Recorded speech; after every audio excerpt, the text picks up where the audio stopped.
In quantum source, we get the best of both worlds by using atoms just to do the gates for the photons. So not many atoms can solve the problem for many, many photons.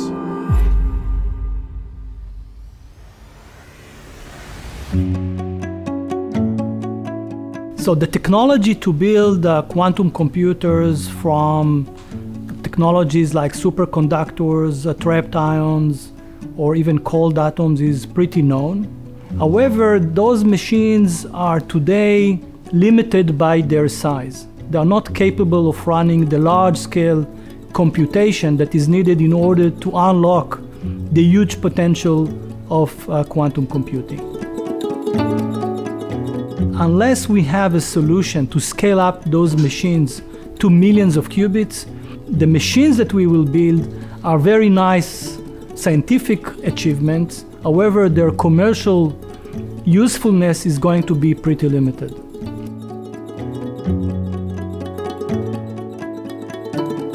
When you do the math, you realize that millions of qubits are needed if we want quantum computers that will actually solve the problems we want them to solve. But this leads us to another sort of catch-22 problem. You see, there are two kinds of qubits. Material qubits, like superconducting qubits, atoms, ions, they interact with each other and also with the environment. And this is good on one hand because it allows the gates that are crucial, the entangling gates that are crucial for the quantum computation. But it is also what challenges the scalability of those systems. This is why nowadays we're currently limited to around 1,000 material qubits in such systems. Photons, on the other hand, enjoy from the opposite advantage and suffer from the opposite problem. They do not interfere with each other and barely with matter, so they are scalable.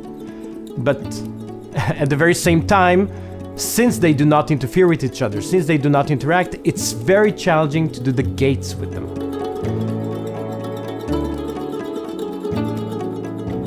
And in quantum source, we get the best of both worlds by using atoms just to do the gates for the photons. So not many atoms can solve the problem for many, many photons. We combine two different types of qubits, photonic qubits and atomic qubits.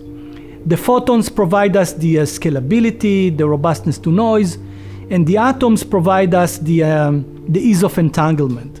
That translates to a smaller machine, a cheaper machine, an ability to scale up not just to 1 million qubit system, but to 10 million, 100 million qubit system if and when will be necessary. Since we have both atoms and photons, we need several advanced technologies. Cold atom system is a very challenging system. To maintain ultra-high vacuum is very challenging, and now you need to put them together. The photonic chip is very challenging, but now you need to put it inside a vacuum cell and put light inside the photonic chip, which is another challenge, and everything needs to stay still and not move, not even 2 micron movement. And we have a team that has expertise in those specific tasks. And when we succeed, it will change the world.